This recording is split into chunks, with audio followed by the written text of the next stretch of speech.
হযরত দাউদ আলাইহিস সালামের মুজিজা ছিল,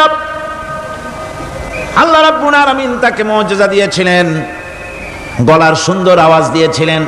তিনি যখন জাব্বুর শরীফ তেলাওয়াত করতেন, উড়ন্ত পাখিরা ওড়া বন্ধ করে চতুর্দিকে বসে আল্লাহর কালাম শুনত। তিনি লোহা দিয়ে অস্ত্র তৈরি করতেন। অস্ত্র বানাবার সময় আগুন দিয়ে লোহা পোড়ায় অস্ত্র বানাতে হয়। দাউদ আলাইহিস সালামের তার প্রয়োজন ছিল না। তিনি যখন লোহা হাতির ভিতরে নিয়ে চাপ দিতেন, লোহা পানি হয়ে আঙ্গুলের ফাঁক দিয়ে গলে পড়ে যেত। এটা ছিল তার মুজিজা। হযরত সুলাইমান, আল্লাহ রাব্বুল আলামিন তাকে মুজিজা দান করলেন। কোরআনে কারীমের ভিতরে রব্বুল আলামিন বলেন, হযরত সুলাইমান আলাইহিস সালাম সকাল বেলায় বিনা মেশিনে বিনা ইঞ্জিনে তক্তার উপরে বসে যেতেন। তক্তা 1 মাসের পথ অতিক্রম করত। আবার সন্ধ্যা বেলায় বসতেন, এই তক্তা আর 1 মাসের পথ অতিক্রম করে যেত। ঈসা আলাইহিস সালামের মুজিজা ছিল, জন্মান্ধের চোখের উপরে হাত বুলিয়ে দিতেন, সঙ্গে সঙ্গে চোখ ভালো হয়ে যেত। কুষ্ঠব্যাধিগ্রস্ত লোকের গায়ে হাত বুলাতেন, সঙ্গে সঙ্গে কুষ্ঠব্যাধি ভালো হয়ে যেত। এই হলো তাদের মুজিজা। পয়গম্বরেরা বিদায় হয়ে গেলেন, মুজিজা বিদায় হয়ে গেল। দাউদ আলাইহিস সালাম বিদায় হলেন, মুজিজার সাথে নিয়ে গেলেন। তার উম্মতেরা ওই লোহাগুলি আর কেউ গলাতে পারে নাই, আজও কেউ গলাতে পারে না, হাত দিয়া চেপে ধরে। সুলাইমান আলাইহিস সালাম দুনিয়া থেকে বিদায় হয়ে গেছেন, মুজিজা নিয়ে কবরে চলে গেছেন। আজ আর তার অনুসারীরা অথবা দুনিয়ার কোন মানুষ বিনা ইঞ্জিনে তক্তায় বসে আর হাওয়ায় উঠতে পারবে না। মুসা আলাইহিস সালাম বিদায় হলেন, লাঠির মুজিজা চলে গেল। তার উম্মতেরা, তার অনুসারীরা কিয়ামত পর্যন্ত যদি 1000 চেষ্টা চালায়, লাঠিকে আর কোনোদিন সাপে পরিণত করতে পারবে না। ঈসা আলাইহিস সালাম, আল্লাহ রাব্বুল আলামিন তাকে উঠায় নিলেন, মুজিজা তিনি সাথে নিয়ে গেলেন। আজ তার কোটি কোটি শত শত কোটি উম্মতেরা, দুনিয়ায় যারা তার উম্মত দাবি করে খ্রিস্টানেরা, হাজারো যদি চেষ্টা চালায়, তবুও জন্মান্ধের চোখের উপরে হাত বুলিয়ে চোখ আর ভালো করতে পারবে না। কুষ্ঠব্যাধিগ্রস্ত লোকের গায়ে হাত বুলিয়ে কুষ্ঠব্যাধি ভালো করতে পারবে না। তার মানে হলো, নবীরা যে যা যত মুজিজা পেয়েছিলেন, জীবদ্দশায় মুজিজা কাজে লেগেছে, দুনিয়া থেকে বিদায় হয়েছেন, মুজিজার সাথে নিয়ে গেছেন। কিন্তু আপনার আমার নবী, বিশ্ব নবী জনাব মুহাম্মদ রাসূলুল্লাহ সাল্লাল্লাহু আলাইহি ওয়াসাল্লামের কাছে আল্লাহ রাব্বুল আলামিন তাকে যত মুজিজা দিয়েছিলেন, 3000-এর উপরে আল্লাহর নবীর মুজিজা ঘটেছিল 23 বছরের নবুয়তের জীবনে। তার মধ্যে শ্রেষ্ঠ মুজিজা হতেছে কোরআন মাজিদ। আল্লাহর নবী বিদায় হয়ে গেলেন, মুজিজা সাথে নিয়ে যান নাই, মুজিজা রেখে গেলেন দুনিয়ায়। কিয়ামত পর্যন্ত দুনিয়াবাসী, নবীর উম্মতেরা কোরআনের মুজিজা ব্যবহার করতে পারবে। এই কোরআনে কারীম রাসূল কারীম সাল্লাল্লাহু আলাইহি সাল্লামের জীবনের শ্রেষ্ঠ মুজিজা। মানুষ পাগল হয়ে গেছে কোরআন শুনে। সুতরাং এই কোরআনের বৈশিষ্ট্য সকল দিক থেকে এক অপূর্ব একটি কিতাবে পরিণত করেছে, যা মানুষকে চিরকাল বিস্ময় হতবাক করে দিয়েছে। কোরআনের আরেকটি বৈশিষ্ট্য হচ্ছে, এই কোরআন এক সময় নাজিল হয় নাই। 30 পারা কোরআন শরীফ একসাথে নাজিল হয়েছে না, কোরআন নাজিল হয়েছে আস্তে আস্তে, ধীরে ধীরে। কত বছর লাগলো? 23 বছরেরও কিছু বেশি সময় ধরে কোরআন ধীরে ধীরে রাসূল কারীম সাল্লাল্লাহু আলাইহি সাল্লামের কাছে অবতীর্ণ হয়েছে। এমনটি আর কোনো কিতাব হয়নি, যা আর কোনো ধর্মগ্রন্থ যারা অন্যরা দাবি করে, এরকম হয়নি। কোরআনে কারীমের আরেকটি বৈশিষ্ট্য হচ্ছে, যখন কাগজ ছিল না, ছাপাখানা ছিল না, এমনকি টেপ রেকর্ডার ছিল না, তখনকার নাজিলকৃত কিতাব যেভাবে নাজিল হয়েছিল সেইভাবে আজ পর্যন্ত অবিকল টিকে আছে, টিকে থাকবে ইলা ইয়াউমিল কিয়ামা। কিয়ামত পর্যন্ত কোরআনে কারীমের এই অকৃত্রিম অবিকৃত অবস্থায় কোরআনে কারীমের এই শান, এই বরকত টিকে থাকবে। এই জন্য কোরআন শরীফ হচ্ছে এই পৃথিবীর মহাবিশ্বের মহাবিস্ময়। কোরআন হচ্ছে পৃথিবীর মহাবিশ্বের মহাবিস্ময়। এর মর্যাদা সম্পর্কে রাসূল কারীম সাল্লাল্লাহু আলাইহি ওয়াসাল্লাম বলেছেন, ওয়ান উসমান রাদিয়াল্লাহু তাআলা আনহু আন্নাহু قال قال رسول الله صلى الله عليه وسلم خيركم من تعلم القرآن وعلمه رواه البخاري। আল্লাহর নবী বলেন, তোমাদের মধ্যে সর্বোত্তম ব্যক্তি সেই তোমাদের ভিতরে ভালো ব্যক্তি, উত্তম ব্যক্তি সেই যে ব্যক্তি নিজে কোরআন শেখে আর অন্যকে শেখায়। কোরআন যে শেখে আর অন্যকে যে শিখায় সেই ব্যক্তি হলো তোমাদের মধ্যে সর্বোত্তম ব্যক্তি, ভালো ব্যক্তি। সুবহানাল্লাহ পড়েন।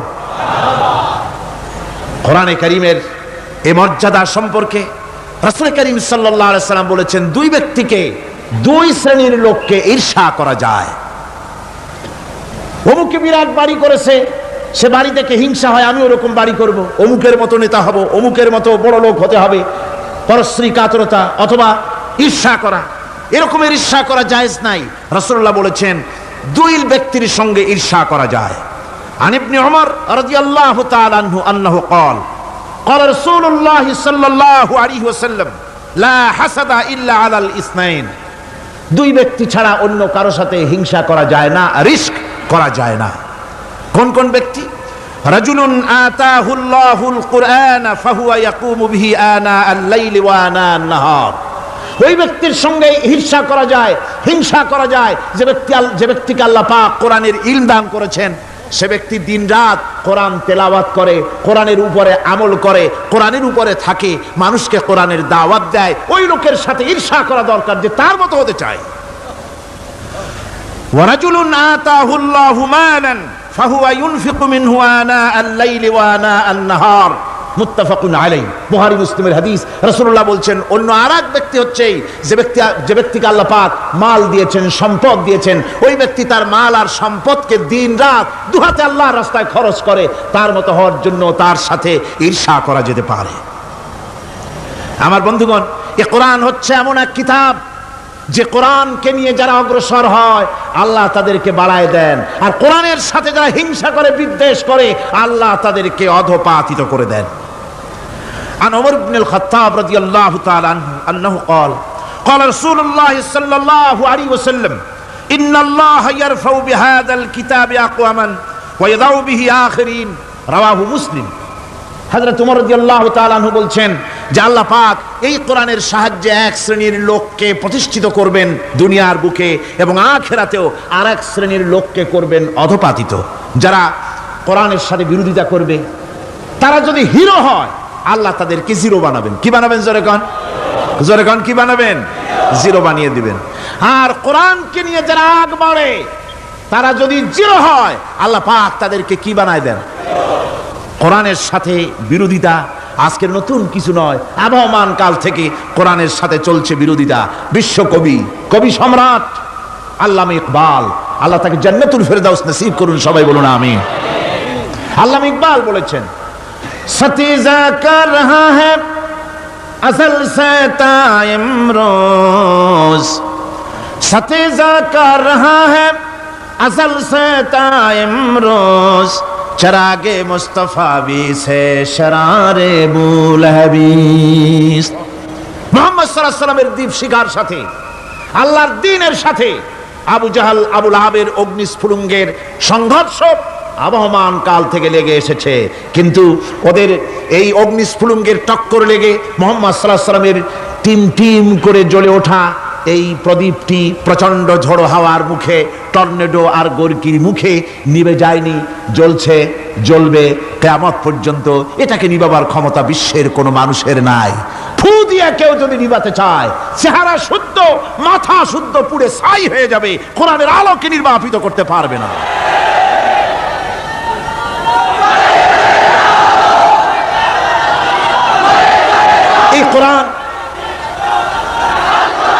এই কোরআন যার সিনার ভিতরে থাকে, যার সিনার মধ্যে থাকে সে হয় সমৃদ্ধ, আর যার সিনার মধ্যে থাকে না সে হয় সবচাইতে ফকির আর এতিম। আল্লাহর নবী বলেছেন, ইন্নাল্লাযী লাইসা ফী জাওফিহি শাইউম মিনাল কুরআনি কাল বাইতিল খারিব। যেই দেহের ভিতরে কোরআন নাই, যেই দেহের ভিতরে, যেই সিনার ভিতরে কোরআন নাই, ওই মানুষটা হতেছে একটা সাড়া বাড়ির মতো, একটা উজাড় বাড়ির মতো, বিরান বাড়ির মতো। বিরান বাড়িতে কি থাকে? সাড়া বাড়িতে কি থাকে? কি কয়? না না, ভূত কিসের? খামোখাই ভয় পান আপনারা। ভূত বলে কিছু নাই। হ্যাঁ, শয়তান থাকে, জিন থাকে, তারপরে ওর মধ্যে আর কি থাকে? উতুম পেঁচা থাকে। ইঁদুর থাকে, তেলাপোকা থাকে, উই পোকা থাকে, বাঁদর থাকে, উল্লুক থাকে, সাপ থাকে। রাসূলুল্লাহর কথা দেখেন, কি সুন্দর কথা, সুবহানাল্লাহ সুবহানাল্লাহ। যে দেহের ভিতরে কোরআন নাই, সারা বাড়িতে যা থাকে, পুরো বাড়িতে যা থাকে, বিরান বাড়িতে যা থাকে, যে দেহে কোরআন নাই সেই দেহের মধ্যে তাই থাকে। আজ দেখুন বাংলাদেশের শিক্ষাঙ্গনে, কলেজ ইউনিভার্সিটিগুলিতে কোরআন পড়ানো হয় না, বলেন ঠিক কিনা? আমাদের বিশ্ববিদ্যালয়গুলিতে কোরআন পড়ানো হয়, তাফসীর পড়ানো হয়, হাদিস পড়ানো হয় না। হাদিস কোরআন আল্লাহর কালাম পড়ানো হয় না বলে অবস্থা কি হয়েছে? হাদিস থেকে মিলায় নেন, ইন্নাল্লাযী লাইসা ফি জাওফিহি শাইয়্যুম মিনাল কুরআনি কাল বাইতিল খারিব। কোরআন নাই তো সারা বাড়ি, কোরআন নাই তো কি আছে? যে ঘরের মধ্যে মানুষ নাই, উল্লুক থাকে, ভাল্লুক থাকে, শয়তান থাকে, তেলাপোকা থাকে, সারপোকা থাকে, হিংস্র প্রাণী ভরপুর থাকে। যে শিক্ষা প্রতিষ্ঠানে কোরআন পড়ানো হয় না, সেখানেও সন্ত্রাসীরা বাস করতে পারে, ভালো মানুষ টিকতে পারে না।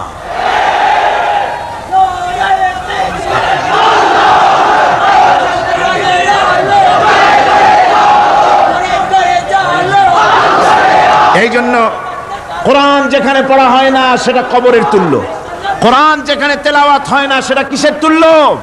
কবরের তুল্য। আল্লাহর নবী বলেছেন, আনাবি হুরায়রা রাদিয়াল্লাহু তাআলা আনহু আন্নাহু ক্বাল ক্বালা রাসূলুল্লাহ সাল্লাল্লাহু আলাইহি ওয়াসাল্লাম লা তাজআলু বুয়ুতাকুম মাকাবির, রাওয়াহু মুসলিম।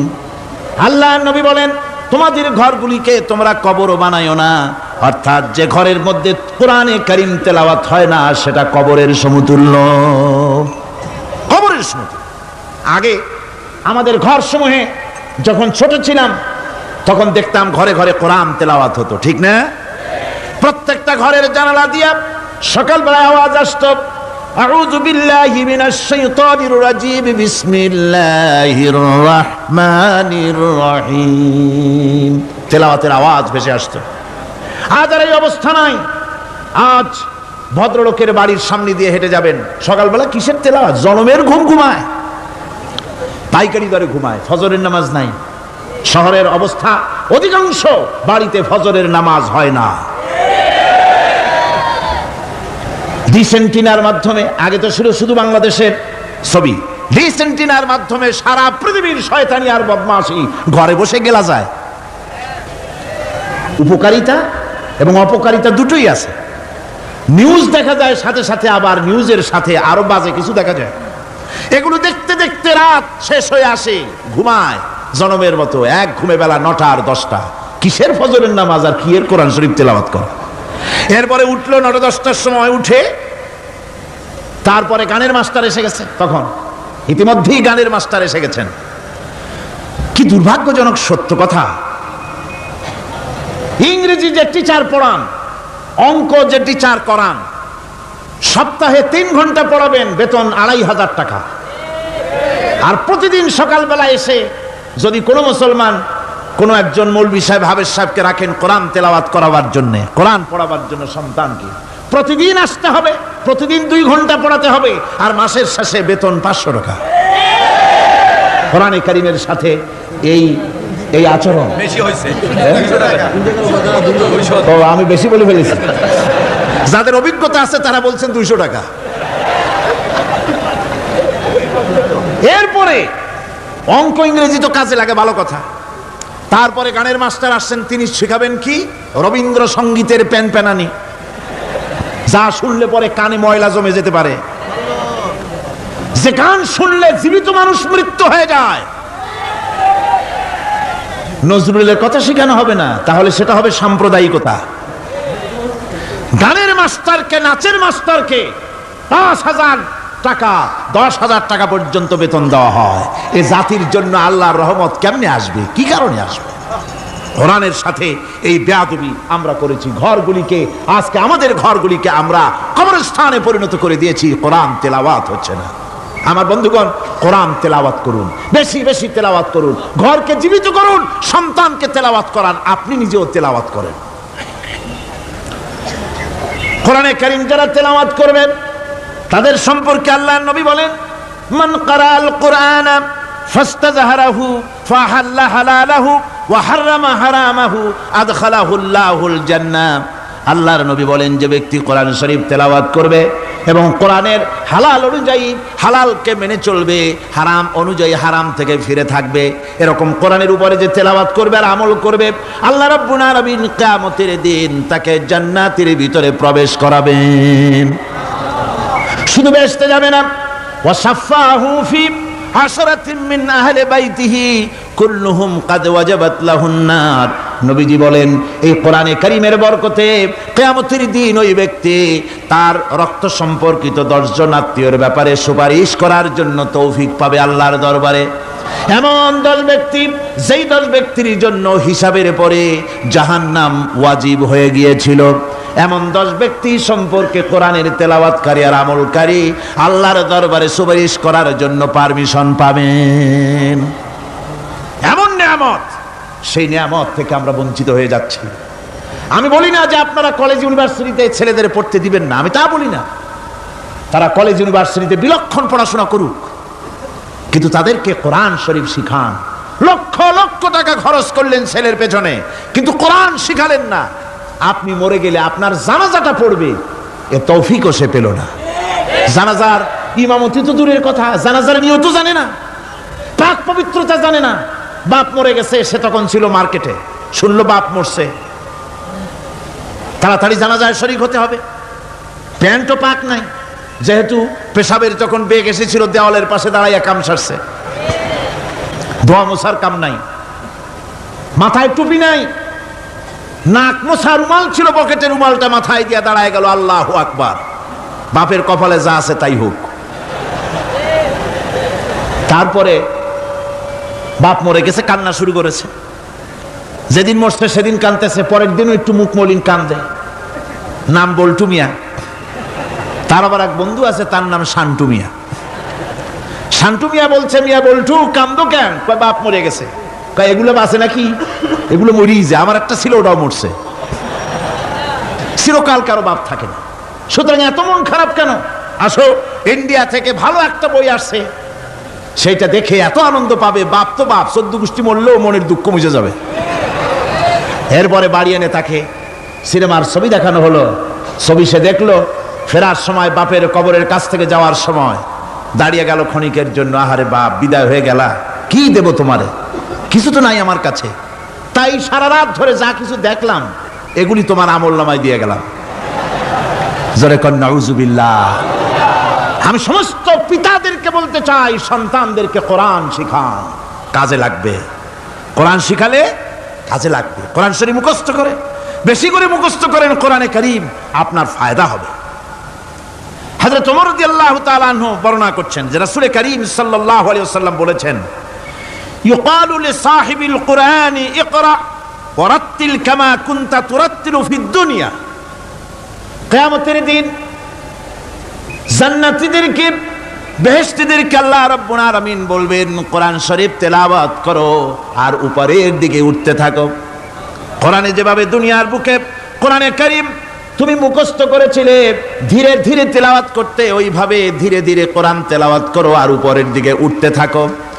আল্লাহ পাক বলতে থাকবেন, উপরের দিকে ওঠো, তেলাওয়াত করো আর ওঠো। উঠতে উঠতে যেই জায়গা গিয়ে তোমার তেলাওয়াত শেষ হয়ে যাবে, জান্নাতের ওই জায়গাটা তোমার জন্য বরাদ্দ হবে। আবু দাউদ শরীফের হাদিস। জান্নাতের ওই জায়গাটা তোমার জন্য বরাদ্দ হবে। এখন যাদের শুধু সূরা ইখলাস আর সূরা কাউসার মুখস্থ, তারা তো 2 পা আগাই বসে যাবে, উঠতে পারবেন না। বেশি বেশি মুখস্থ করেন, হাফেজে কোরআন হন অথবা হাফেজের মতো হন। বেশি বেশি মুখস্থ করেন সূরা ইয়াসিন, সূরা দুখান, সূরা রহমান, সূরা ওয়াকিয়া, সূরা মুজাম্মিল, এই সমস্ত সূরা, বেশি সূরা আল আরাফ, সূরা কাহাফ, সূরা মারিয়াম ইত্যাদি মুখস্থ করেন। কিয়ামতের দিন কাজে লাগবে। জান্নাতের অত উঁচায় উঠতে পারবেন। হাফেজ যে কোন জায়গায় যাবে, সুবহানাল্লাহি ওয়া বিহামদি। 30 পারা কোরআন যার সিনার ভিতরে, জান্নাতের কোন জায়গাটা আল্লাহ তাকে বরাদ্দ করবেন। সুবহানাল্লাহ, সুবহানাল্লাহ। কোরআনে কারীমকে মুখস্থ করুন, বেশি করে মুখস্থ করুন। কোরআনে কারীমকে বেশি করে তেলাওয়াত করুন। এই কোরআনে কারীমকে যারা বেশি করে তেলাওয়াত করবে, তেলাওয়াত করতে গিয়ে যারা আল্লাহর কাছে কিছু চাওয়ার সময় পাবে না, তাদের সম্পর্কে রাসূল কারীম সাল্লাল্লাহু আলাইহি ওয়াসাল্লাম বলেছেন হাদিসে কুদসি, হাদিসে কুদসি রাসূল করিম সাল্লাল্লাহু আলাইহি ওয়াসাল্লাম বলেছেন, ইয়াকুলুর রাbb তাবারাক ওয়া তাআলা মান শাগালাহুল কুরআন আন যিকরি মাসআলাতি আতাইতুহু আফযালা মা উতিয়াস সাইলিন। আল্লাহর নবী বলেন, আমার আল্লাহ পাক বলেছেন, কোরআন তেলাওয়াত করতে গিয়ে যারা ব্যস্ত থাকে, কোরআন তেলাওয়াত করতে করতে যারা আমার কাছে হাত পেতে কিছু চাওয়ার সময় পায় না, যারা আমার কাছে হাত পেতে কিছু চায়, তাদের থেকে তেলাওয়াতকারীদেরকে আমি রব্বুল আলামিন বেশি করে দেই। সুবহানাল্লাহ। কোরআন তেলাওয়াত করতে করতে যারা আল্লাহর কাছে হাত পেতে চাওয়ার সময় পায় না, আল্লাহ পাক বলেন যারা চায় তাদের থেকে তেলাওয়াতকারীকে আমি বেশি দেই। আমার বন্ধুগণ, শুধু তাই নয়, এই কোরআনে কারীম যারা তেলাওয়াত করবে, আমল করবে, কিয়ামতের দিন তার মা বাপের মাথার উপরে আল্লাহ রাব্বুল আলামিন, আবু দাউদ শরীফের হাদিসে এসেছে, তার মা বাপের মাথার উপরে নূরের টুপি পরিধান করানো হবে। এমন নূরের টুপি, এমন নূরের তাজ পরানো হবে, চন্দ্র সূর্যের আলোকে ম্লান করে দেবে। হাসরবাসীরা প্রশ্ন করবেন, এ লোকটি কে? কোনো ফেরেশতা নাকি বলে না, কোনো নবী নাকি বলে না, তবে কি ইনি কে? জবাব হবে, ইনি হচ্ছেন সেই ব্যক্তি যিনি তার সন্তানদেরকে কোরআন শিখিয়েছিলেন। কোরআন শিখানোর কারণে আল্লাহ রাব্বুল আলামিন আজ তার মা বাপের মাথার উপরে নূরের টুপি পরিধান করে হাসরের ভিতরে মর্যাদা দিলেন। কিয়ামতের দিন দুনিয়া মর্যাদা পাওয়া যাবে, আখিরাতেও মর্যাদা পাওয়া যাবে যদি কোরআনে কারীমকে তেলাওয়াত করা যায়, আমল করা যায়, বোঝা যায়, তাহলে এই সমস্ত নিয়ামত আল্লাহ পাক দান করবেন। সুতরাং এই এত বড় নিয়ামত থেকে আমরা যেন কেউ বঞ্চিত হয়ে না যাই। কোরআন হচ্ছে এমন এক কিতাব যার তাফসীর লেখা হয় নাই। পৃথিবীতে এমন কোনো ভাষা নাই, পৃথিবীর উল্লেখযোগ্য সবগুলি ভাষায় কোরআনে কারীমের তাফসীর লেখা হয়েছে, কিন্তু কোন মুফাসসির আজ পর্যন্ত কথা বলেন নাই যে আমি যে তাফসীর লিখছি এর চাইতে ভালো তাফসীর আর কেউ লিখতে পারেও না, আর পারবেও না, এটা শেষ, আর তাফসীর লেখা লাগবে না। এ কথা কেউ বলতে পেরেছে? জোরে বলেন, পেরেছে? পারে নাই। তার কারণ কি? আল্লাহ রাব্বুল আলামিন বলেন, قُلْ لَوْ كَانَ الْبَحْرُ مِدَادًا لِكَلِمَاتِ رَبِّي لَنَفِدَ الْبَحْرُ قَبْلَ أَن تَنفَدَ كَلِمَاتُ رَبِّي وَلَوْ جِئْنَا بِمِثْلِهِ مَدَدًا। আল্লাহ পাক বলেন, নবী আপনি বলুন, আমার রবের কথাগুলি লেখার জন্য যদি সমুদ্রের পানিগুলি, সমুদ্রের সমস্ত পানিগুলি যদি কালিতে পরিণত হয়ে যায়, আর আমার রবের কথাগুলি যদি লেখা শুরু হয়ে যায়, আমার রবের কথাগুলি লেখার পূর্বে সমস্ত সমুদ্রের পানিগুলি শেষ হয়ে যাবে, তারপরে যদি আবার সমুদ্র ভরে দেওয়া হয়, আরো যদি লেখা হয়, তবুও আমার রবের কথা লেখা শেষ হবে না। আল্লাহ রাব্বুল আলামিন বলেন, وَلَوْ أَنَّ مَا فِي الْأَرْضِ مِنْ شَجَرَةٍ أَقْلَامٌ وَالْبَحْرُ يَمُدُّهُ مِنْ بَعْدِهِ سَبْعَةُ أَبْحُرٍ مَا نَفِدَتْ كَلِمَةُ اللَّهِ। আল্লাহ রাব্বুল আলামিন বলেন, মা নাফিদাত কালিমাতুল্লাহ। আল্লাহ পাক বলেন, 7টা সমুদ্রের পানি যদি একত্রিত করা হয়, 7টা সমুদ্রের পানি যদি এক জায়গায় করা হয়, এই পানিগুলি যদি কালিতে পরিণত হয়ে যায়, আর পৃথিবীর সমস্ত গাছগুলি যদি কলমে পরিণত হয়ে যায়, ওই গাছগুলি দিয়ে যদি ওই পানি রূপ কালি দিয়ে আমার প্রভুর কথা, আল্লাহ রাব্বুল আলামিনের কোরআনের কথা যদি লেখা শুরু হয়ে যায়, লিখতে লিখতে সমস্ত পানিগুলি, গাছগুলি শেষ হয়ে যাবে, আল্লাহ পাকের কালামের ব্যাখ্যা লেখা শেষ হবে না। মা নাফিদাত কালিমাতুল্লাহ, আল্লাহর কথা লেখা শেষ হবে না। এত বড় বিরাট আজিম কিতাব আল্লাহ পাক আমাদেরকে দান করেছেন। সুবহানাল্লাহ পড়েন। এই কিতাবের এত বড় গুরুভার আল্লাহ রাব্বুল আলামিন বলেছেন, লাউ আনজালনা হাযাল কুরআনা আলা জাবালিন লারাআইতাহু খাশিআম মুতাসাদ্দিআম মিন খাশিয়াতিল্লাহ। আমি যদি এই কোরআনকে পর্বতের উপরে নাজিল করতাম, তাহলে তুমি দেখতে পেতে আমার ভয় ভীত সন্ত্রস্ত হয়ে পাহাড়গুলো চূর্ণ বিচূর্ণ হয়ে যেত। এত বড় আসিম কিতাব আমি তোমাদেরকে দান করেছি, যার গুরুভার বহন করতে কেউ রাজি হয়নি, পাহাড় পর্বত কেউ রাজি হয়নি, মানুষ রাজি হয়েছে। এই মানুষের উপরে আমি এটা অবতীর্ণ করেছি, গোটা বিশ্ববাসীর সামনে এই কিতাব আমি দিয়েছি তোমাদেরকে, এর দ্বারা হেদায়েত তোমরা গ্রহণ করবে। কিয়ামতের দিন আল্লাহর এই বিরাট নিয়ামত আমাদেরকে দান করলেন, আমরা এই নিয়ামতের নাশকর করেছি। অর্থাৎ এই কোরআনকে আমরা ব্যবহার করেছি, সঠিকভাবে করি নাই, বেঠিকভাবে করেছি। প্রথম দিন দ্বিতীয় দিন আমি বলেছি কোরআন শরীফকে শুধু তাবিজ তুমারের জন্য, শুধু সওয়াবের জন্য তেলাওয়াত করেছি। আসলে শুধু সওয়াবের জন্য তো আসেনি কোরআন। কোরআন বুঝতে হবে, আমল করতে হবে, তবে না শান্তি পাবো। আপনি যদি কোরআন হচ্ছে মানুষের জীবন সমস্যার সমাধানের গ্রন্থ। ওষুধ খেলে রোগ ভালো হয়, ওষুধ খেলে কি হয়? কেউ যদি সকাল বেলায় তসবিহ হাতে নিয়ে 500 বার পরে ওষুধ ওষুধ ওষুধ 500 বার পড়লো, রোগ কি ভালো হবে? বরং রোগ আরো বাড়তে পারে চিল্লাইতে চিল্লাইতে। শীতের জন্য লেপ গায়ে না দিয়া কেউ যদি চিল্লাইতে থাকে, জিকির করে লেপ্ত শোক লেপ্ত শোক লেপ্ত শোক, শীত কি বন্ধ হবে নাকি? পানির পিপাসায় ছটফট করে মানুষ যদি চিল্লায় পানি পানি পানি পানি পানি, পানির পিপাসা আরো বাড়বে। তাহলে কি বোঝা গেল? পিপাসা লাগলে পানি পান করতে হবে, শীত লাগলে কম্বলটা গায়ে দিতে হবে, রোগ হলে ওষুধটা খেতে হবে, তাহলে সব সমস্যার সমাধান হবে। অনুরূপভাবে আমরা শুধু কোরআনে কারীমকে তেলাওয়াত করি সওয়াবের নিয়তে, তার হুকুমগুলি জীবনের উপরে আমল করি না বলে আজকের জীবন আমাদের বিপর্যস্ত হয়েছে। ব্যক্তিতে, পরিবারে, রাষ্ট্রে শান্তি নাই, কোথাও শান্তি নাই এই কারণে। আর কিয়ামতের দিন রাসূল আসামি করবেন তাদেরকে যারা কোরআন অমান্য করেছে। রাসূল হবেন বাদী। বাদী হবেন কে? যারা বলেন কে বাদী হবেন? রাসূল। আসামি হবে কারা? যারা কোরআন ছেড়ে দিয়েছে। আল্লাহ রাব্বুল আলামিন বলেন وقال الرسول يا رب إن قوم اتخذوا هذا القرآن مهجورا। কিয়ামতের দিন রাসূল আল্লাহর দরবারে ফরিয়াদ করবেন, আয় আমার রব, আয় আমার আল্লাহ তাআলা, এই সমস্ত লোকগুলি তোমার কালামকে, তোমার কোরআনকে অপ্রয়োজনীয় জিনিস বলে তারা পরিত্যাগ করেছিল। আমার বন্ধুগণ, কিয়ামতের দিন যখন এরা উপস্থিত হবে আল্লাহর দরবারে, আল্লাহ রাব্বুল আলামিন কোরআনের সাথে যারা ঠাট্টা করেছে, বিদ্রূপ করেছে, কোরআনের আইনকে নিয়ে যারা ঠাট্টা বিদ্রূপ মজাক উড়াইছে, কিয়ামতের দিন তাদেরকে বলা হবে ওয়াকিলাল ইয়াউমা নানসাকুম কামা নাসিতুম লিকা ইয়াউমিকুম হাদা। কিয়ামতের দিন আল্লাহ রাব্বুল আলামিন কোরআনের ঠাট্টাকারী, কোরআনের বিদ্রূপকারী, কোরআনের আইনের অমান্যকারীদেরকে বলবেন আমি আজকে তোমাদের ভুলে গেলাম, যেমন করে তোমরা এই দিনে আমার সঙ্গে সাক্ষাৎকারের কথা ভুলে গিয়েছিলে।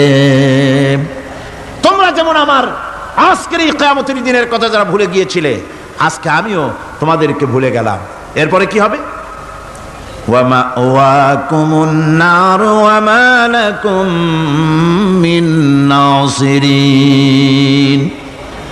আল্লাহ পাক বলেন এরপরে এদের জায়গা হবে জাহান্নাম, আর এদের সাহায্যকারীও কেউ থাকবে না, জাহান্নামে চিরকাল থাকতে হবে। এটা এই জন্য যে তারা আল্লাহর কোরআনের সঙ্গে ঠাট্টা করেছে, বিদ্রূপ করেছে, কোরআনের আইন মানে নাই, কোরআনের আইনকে অমান্য করে চলেছে।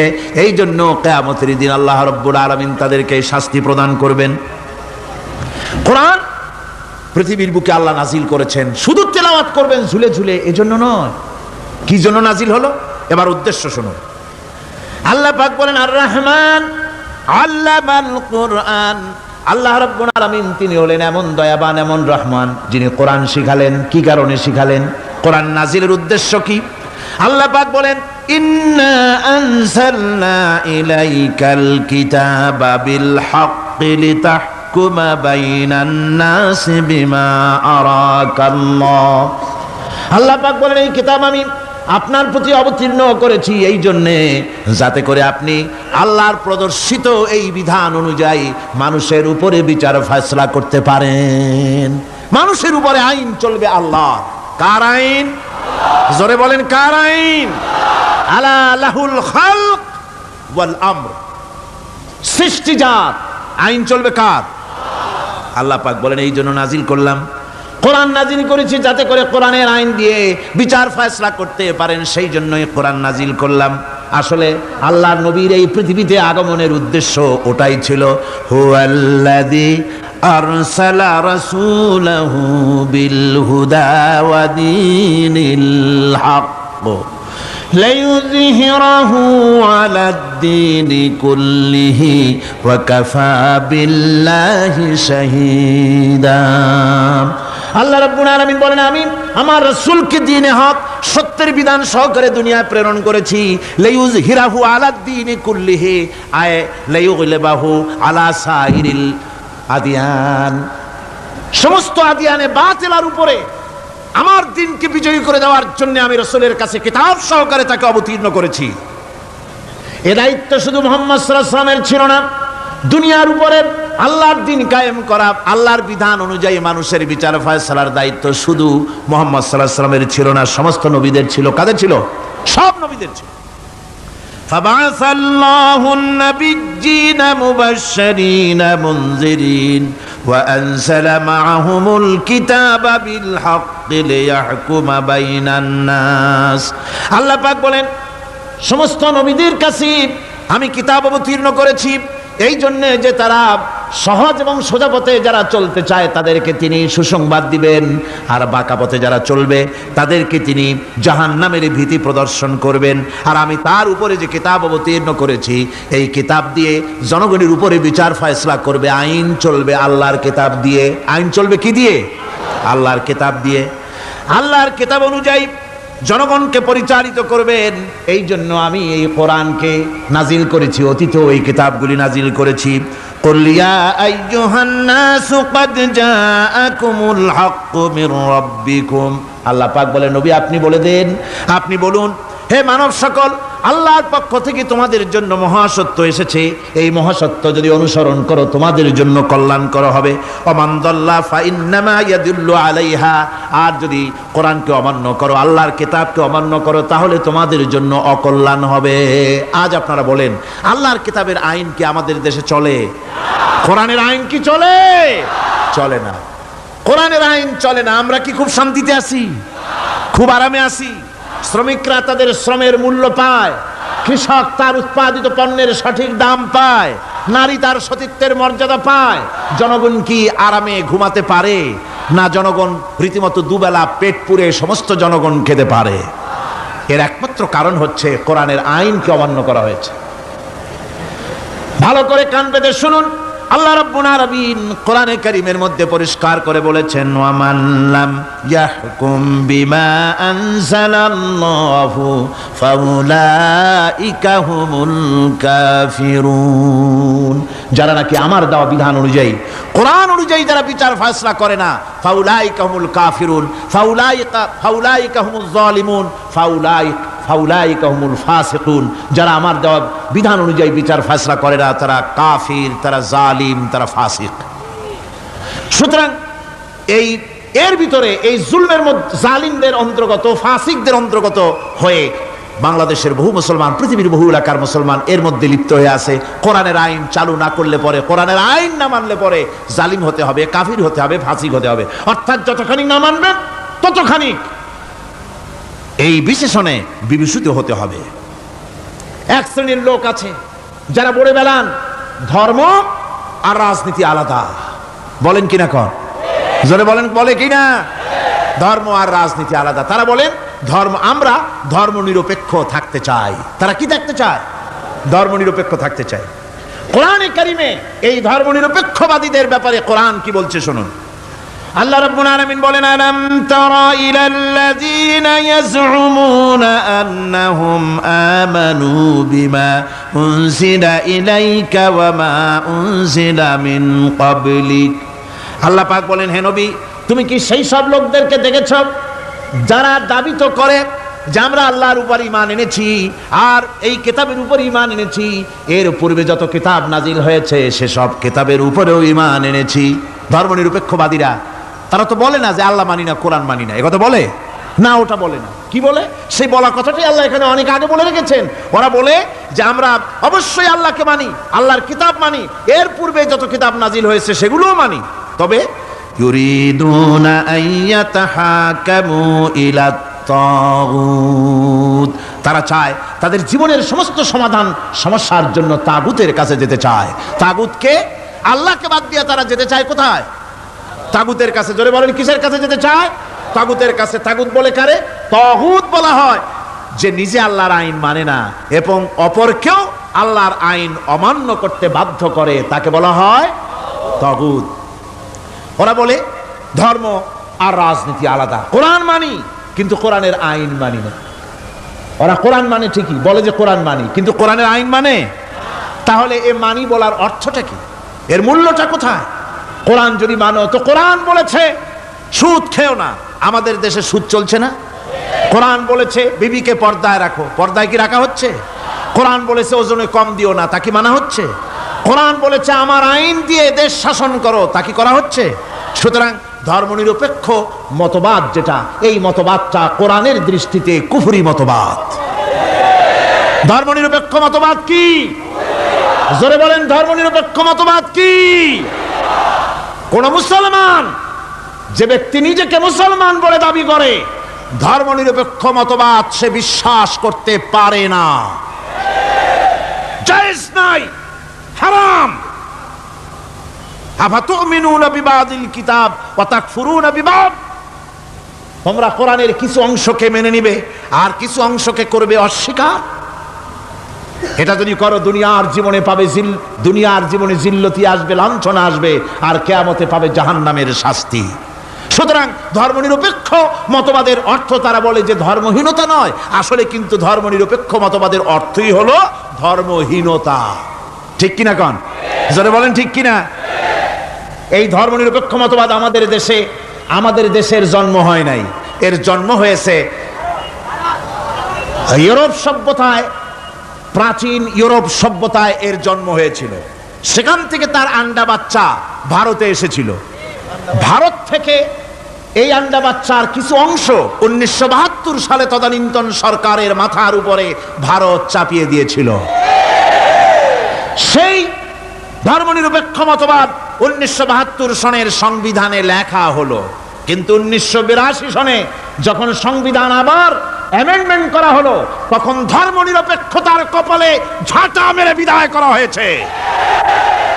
বাংলাদেশে ধর্মনিরপেক্ষ মতবাদ চলতে পারে না।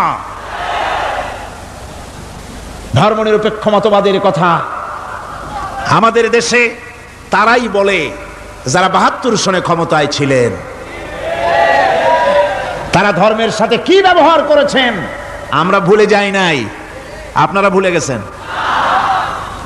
1972 সনে দেশের সমস্ত বিশ্ববিদ্যালয়ের মনোগ্রাম থেকে ইকরা বিসমি রাব্বিকাল্লাযী খালাক রাব্বি জিদনি ইলমা, কোরআনে কারীমের এই আয়াতকে বিদায় করে দেওয়া হয়েছিল। শাসনতন্ত্রের শিরোনামে বিসমিল্লাহকে গ্রহণ করা হয় নাই। শুধু তাই নয়, কোরআনে কারীম যেখানে তেলাওয়াত করা হয়, তখনকার সময় রেডিওতে, টেলিভিশনে, ওই 72 থেকে 3 বছর, এবং এখনো সেই দলটি মিটিং করতে গিয়ে, কোনো জায়গায় কিছু করতে গিয়ে, আগে কোরআন শরীফ, তারপরে গীতা, তারপরে বাইবেল, এগুলি হচ্ছে মুনাফিকের লক্ষণ। কিসের লক্ষণ?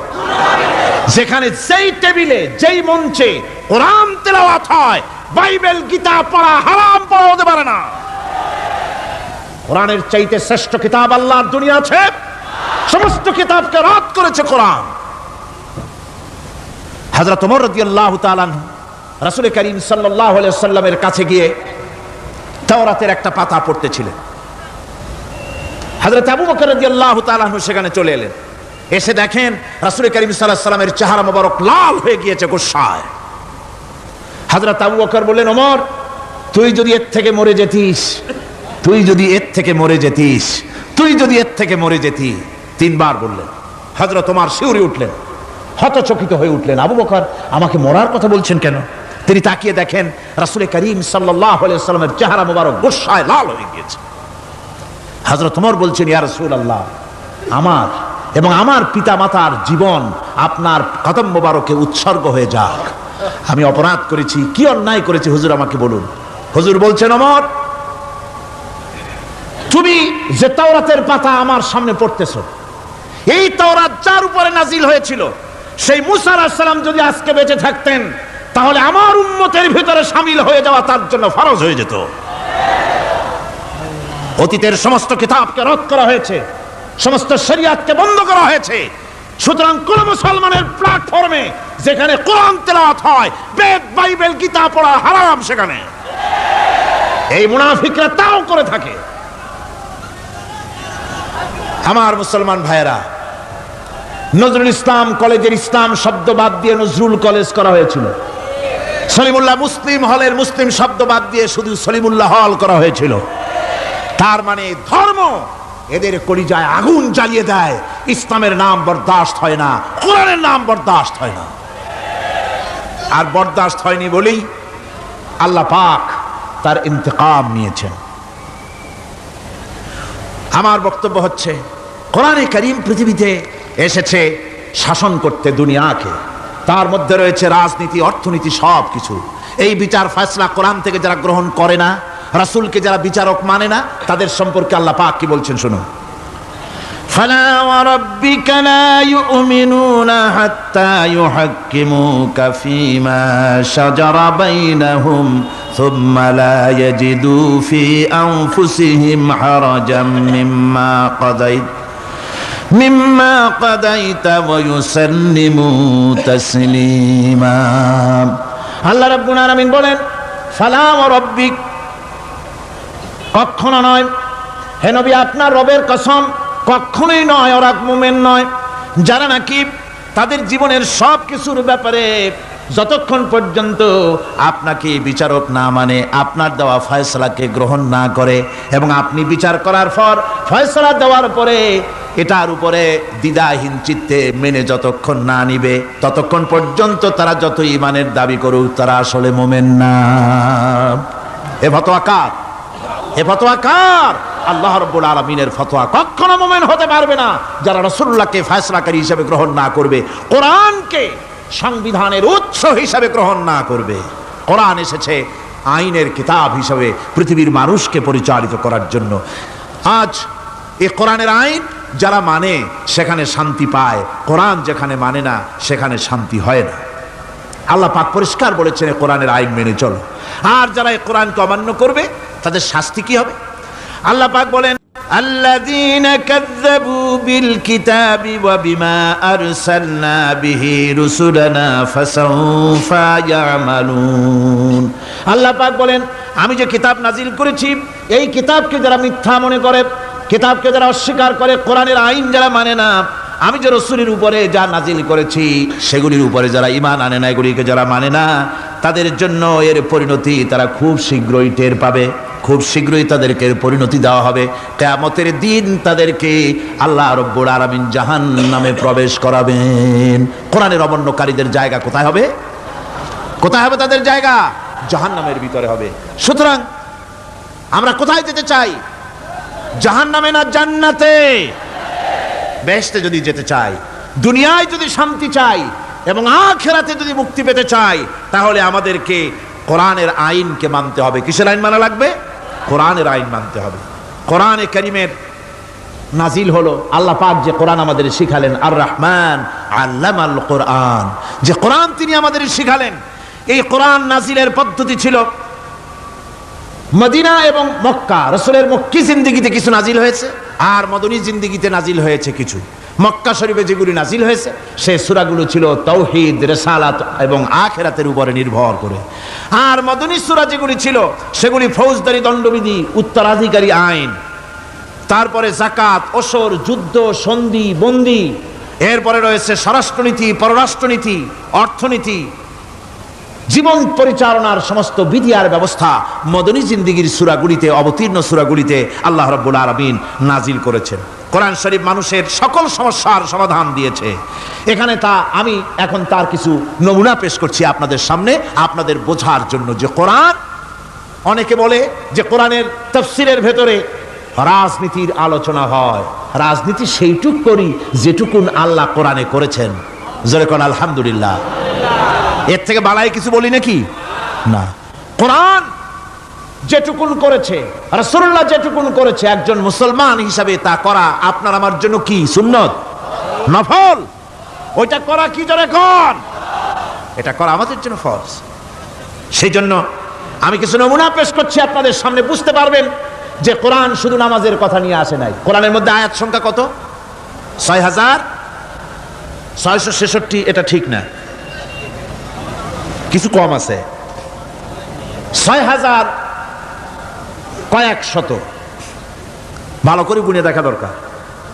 তো এই যে আয়াতে কারিমা যেগুলি রয়েছে এর মধ্যে মাত্র ৫০০ আয়াত হচ্ছে হুকমে শরঈ। ভালো করে শুনুন, ৫০০ আয়াত আদেশ এবং নিষেধ জাতীয়, এটা করো ওটা করো না, এটা হালাল ওটা হারাম, এ হলো ৫০০। তো এই যদি ৫০০ হয় তাহলে বাকি ৬,০০০ কি? বাকি ৬,০০০ ইতিহাস, দর্শন, বিজ্ঞান, রাজনীতি, অর্থনীতি, সমাজনীতি, উত্তরাধিকারী আইন, পররাষ্ট্রনীতি, স্বরাষ্ট্রনীতি, মানুষের জীবনে যা দরকার, ইহকাল, পরকাল, কবর, হাসর, মিজান, সিরাত, জান্নাত, জাহান্নাম, এসব কিছু আল্লাহ পাক বাকি হাজার হাজার আয়াতের মধ্যে বলেছেন। তো ৫০০ আয়াতের পরিচিতি আমাদের জানা আছে, নামাজ, রোজা, হজ, যাকাত, হালাল, বৈধ, অবৈধ ইত্যাদি সম্পর্কে। কিন্তু বাকি আয়াতগুলিতে আমাদের জীবন পরিচালনার ব্যাপারে আল্লাহ পাকের কথা শুনুন, কিভাবে এ কথাগুলি আল্লাহ পাক আমাদের বলছেন। বিচার পদ্ধতি সম্পর্কে শুনুন। কোরআন যে বিচার পদ্ধতি আমাদেরকে দিয়েছেন, নিরঙ্কুশ ন্যায় বিচারের কথা কোরআন বলেছে। কোরআন বলেছে বিচার হতে হবে কি ধরনের? ওয়াইদা হাকামতুম বাইনান নাসি আন তাহকুমু বিল আদল। কোরআন শরীফ বলেছে তোমরা যখন লোকদের মাঝে বিচার ফয়সালা করবে তখন অবশ্যই সুবিচার করবে, জাস্টিস, ন্যায় বিচার করবে। এই ন্যায় বিচার করতে গিয়ে তোমার সামনে যদি বিজাতীয় কোনো লোক আসামি হয়ে দাঁড়ায়, অমুসলিম, তখন বিচারটা কিভাবে করবে? কোরআনে কারীম বলছে ওয়ালা ইয়াজরিমান্নাকুম শানাআনু কওমিন আলা আল্লা তা'দিলু। কোন বিশেষ শ্রেণীর বিচার কাজ করতে গিয়ে, কোন বিশেষ শ্রেণী বা জাতির বিচার কার্য পরিচালনা করতে গিয়ে তাদের প্রতি বিদ্বেষ যেন তাদেরকে, তোমাকে, তুমি যেন জুলুম করে না বসো, তখন যেন তুমি ইনসাফ করতে পারো, তাদের উপরে জুলুম করবে না। সে যদি তোমার জাতের লোক না হয়, বিচার করতেছে, তুমি বিচারক হিসাবে সঠিক বিচার করবে, বিচারের মানদণ্ডকে কখনো হেলাদোলা করবে না, ভালো সুবিচার করবে। এটা হচ্ছে কোরআনে কারীমের কথা।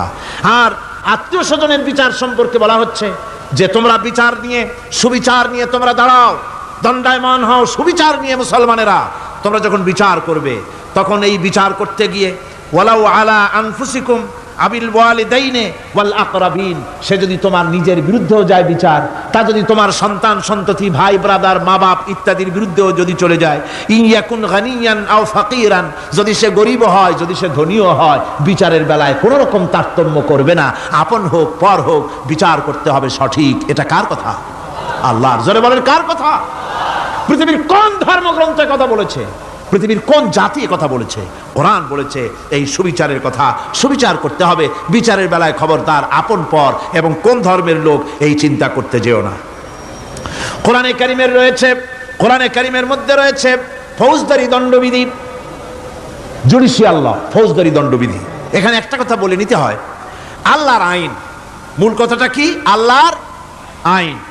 আল্লাহর আইনের কথা শোনা মাত্রই এক শ্রেণীর লোকেরা মনে করে আল্লাহর আইন মানেই হলো হাত কাটা, আল্লাহর আইনের অর্থই হলো গলা কাটা, আল্লাহর আইনের অর্থই হলো দৌড়া মারা। এটা একটা বাজে কথা। আল্লাহ পাকের আল্লাহ কি এইরকম একটা বদমেজাজি দারোগার মতো আল্লাহ যে মানুষ পাইলেই খালি পিটাবে আর হাত কাটবে? একটা কথা হইল? হাত কাটা, গলা কাটা, এটা কখন?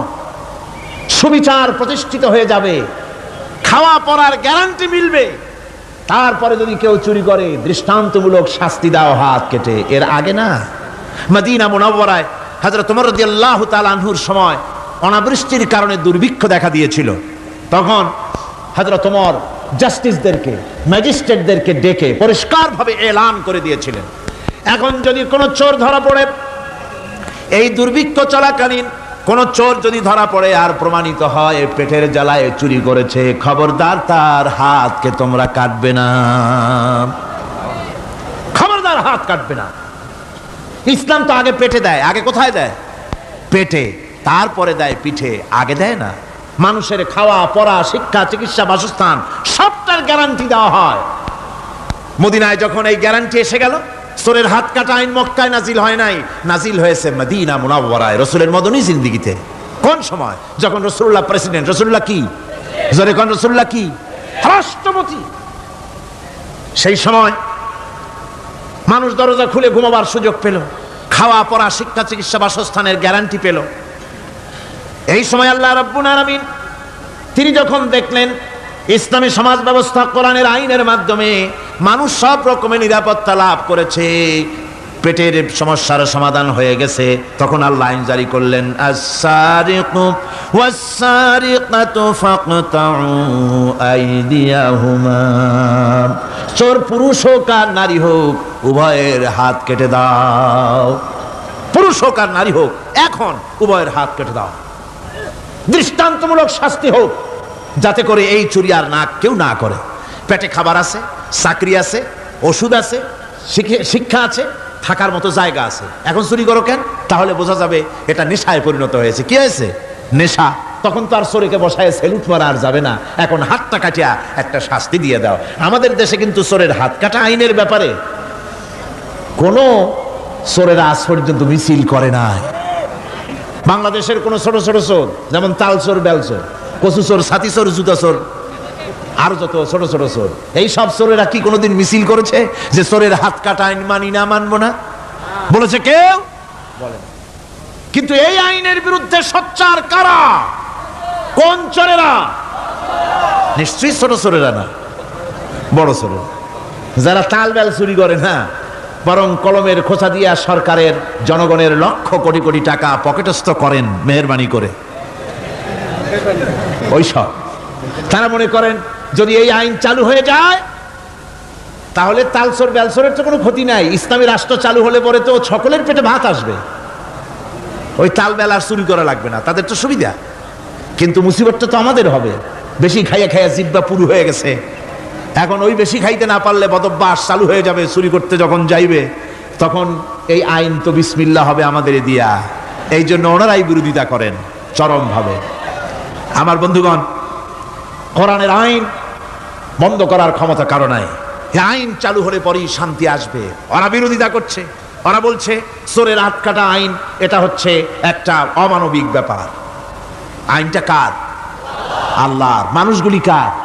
তা তোমার তো দরদ কেন? মায়ের চাইতে মাসির দরদ বেশি, এটা কি খুব সুলক্ষণ? না, এটা দারুণ কুলক্ষণ।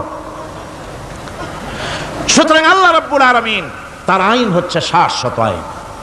চোরের হাত কাটা আইন অর্থ এ নয় যে বাংলাদেশ ইসলামী দল যদি ক্ষমতায় আসে পাইকারি দরে চোরের হাত কাটা আরম্ভ করবে না।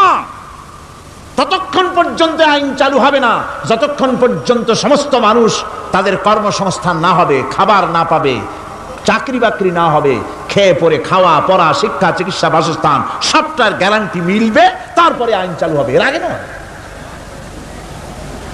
আল্লাহ রাব্বুল আলামিন ফৌজদারি দণ্ডবিধির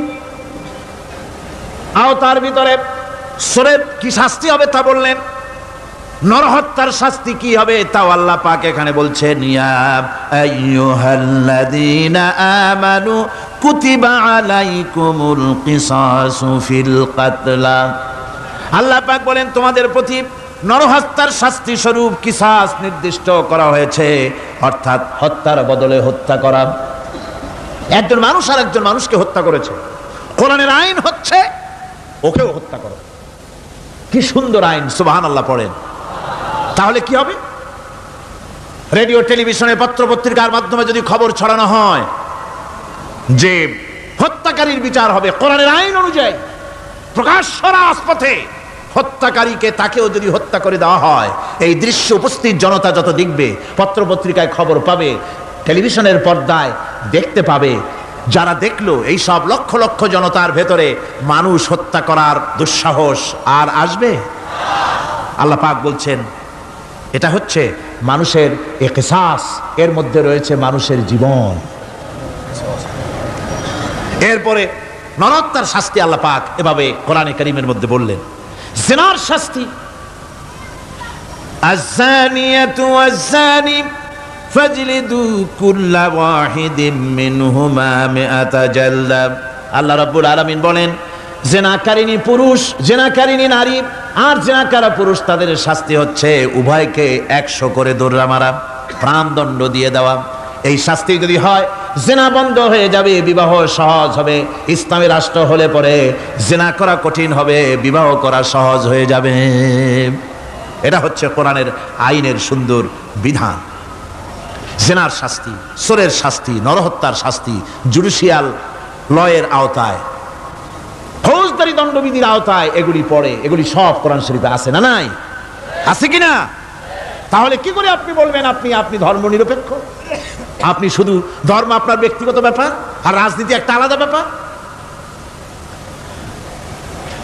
এবারে আল্লাহ রাব্বুল আলামিন মদ পান সম্পর্কে, যারা মদ পান করবে, জুয়া খেলবে যারা, তাদের সম্পর্কে মদ্যপায়ীদের ব্যাপারে আল্লাহ পাক বলছেন, ইন্নামাল খামরু ওয়াল মাইসিরু ওয়াল আনসাবু ওয়াল আজলামু রিজসুম মিন আমালিশ শাইতানি ফাজতানিবুহু। আল্লাহ পাক বলেন, নিঃসন্দেহে মদ, জুয়া এবং পাশা, এই সমস্ত খেলাকে, এই সমস্ত জিনিসকে নাপাক ঘোষণা করা হয়েছে। এগুলি সব হতেছে শয়তান কর্তৃক উদ্ভাবিত নোংরা কাজ। এগুলি শয়তানের কাজ। মদ আর জুয়া কার কাজ? জোরে বলেন, কার কাজ? শয়তানের কাজ। সুতরাং ফাজতানিবুহু, এর থেকে তোমরা ফিরে থাকো। আল্লাহ বলছেন মদ এবং জুয়া মানুষকে আল্লাহর জিকির থেকে ফিরায় রাখে। ফাহাল আনতুম মুনতাহুন, এগুলি শোনার পরেও কি তোমরা এর থেকে ফিরে থাকবে না?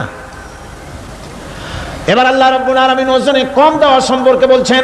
যারা ব্যবসায়ী, অনেক ব্যবসায়ী আছে, ব্যবসা করতে গিয়ে ধর্ম ব্যক্তিগত ব্যাপার, ব্যবসার মধ্যে ধর্ম নিতে চাই না। কয় যে ধর্ম দারুণ পবিত্র জিনিস, এত পবিত্র, শুধু মসজিদে থাকবে, শুধু মাদ্রাসায় থাকবে, আমার জীবনের বিস্তীর্ণ অঙ্গনে ধর্ম ঢুকতে পারবে না। তার মানে ভাবখানা এই, আল্লাহ এবং রসুলকে বলে দেওয়া হচ্ছে, হে আল্লাহ, হে রসুল, তোমাদের উপরে 144 জারি করে দিলাম, শুধু মসজিদে আর খানকায় থাকো, মাদ্রাসায় থাকো, আমাদের জীবনের বিস্তীর্ণ অঙ্গনে তোমাদের কোনো প্রবেশের অধিকার নাই। জোরে কর নাউজুবিল্লাহ। আল্লাহ পাক মানুষের জীবনের সকল ক্ষেত্রে আইন চলবে আল্লাহর। ইনিল হুকমু ইল্লা লিল্লাহ, আইন চলবে কার? ওই আল্লাহ রাব্বুল আলামিন বলেন, ওজনে কম দিও না।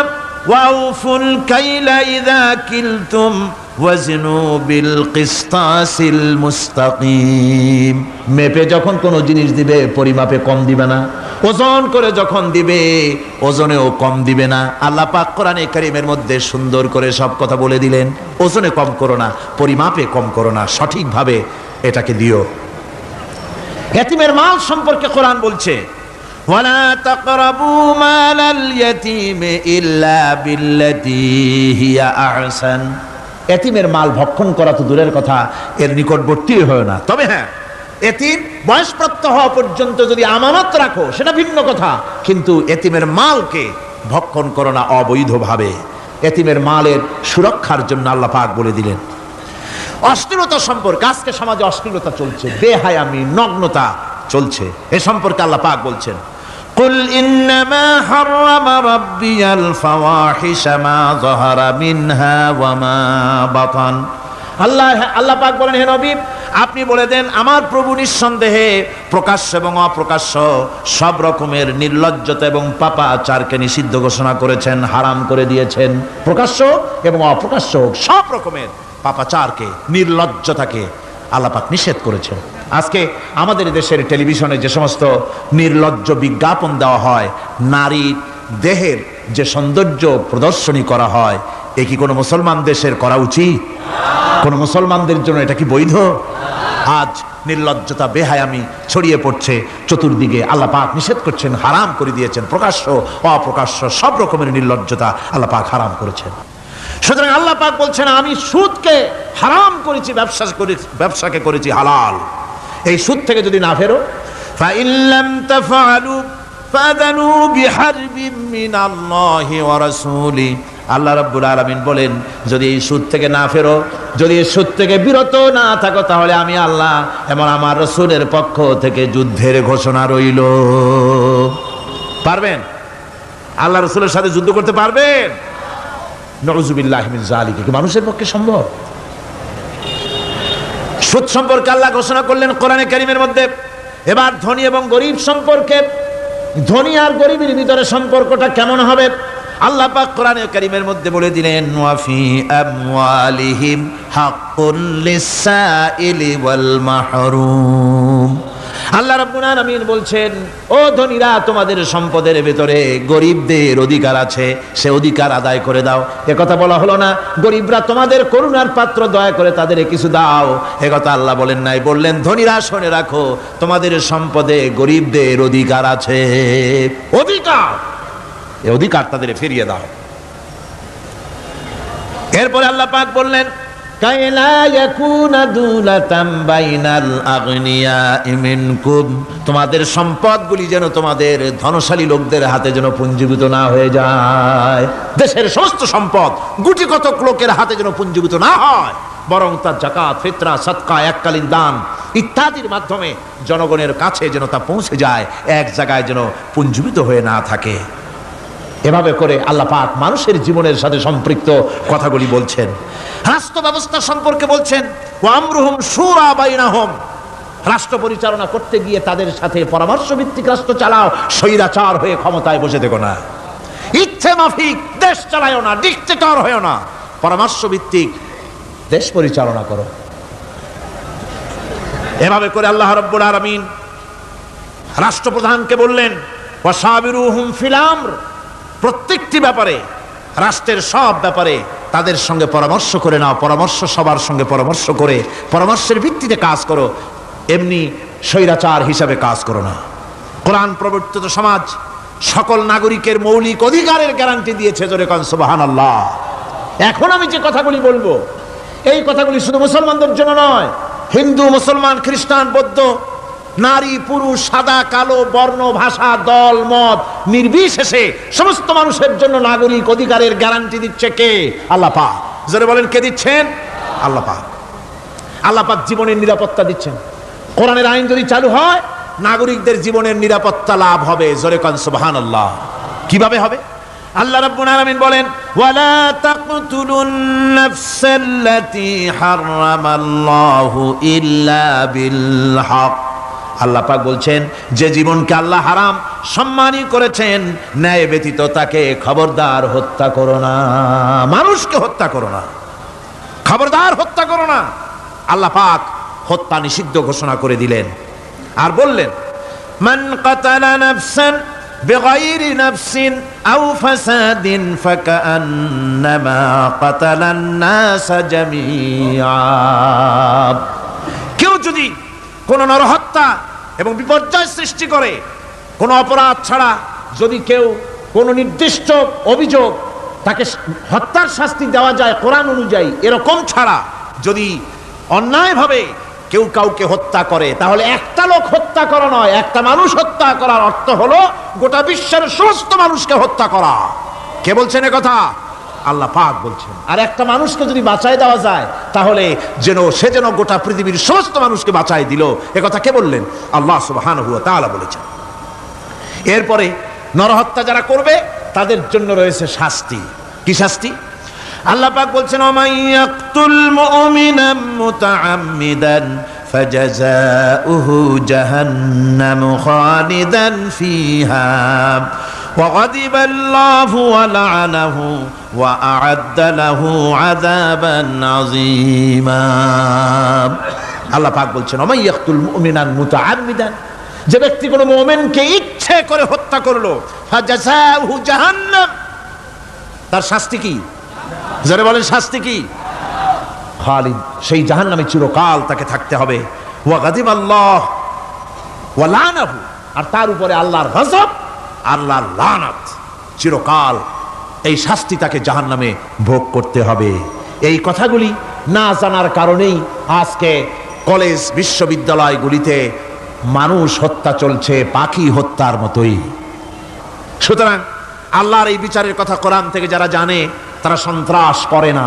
এই জন্য কলেজ বিশ্ববিদ্যালয় সমূহে সন্ত্রাস হয়, মাদ্রাসাগুলিতে সন্ত্রাস হয় না বললেই চলে।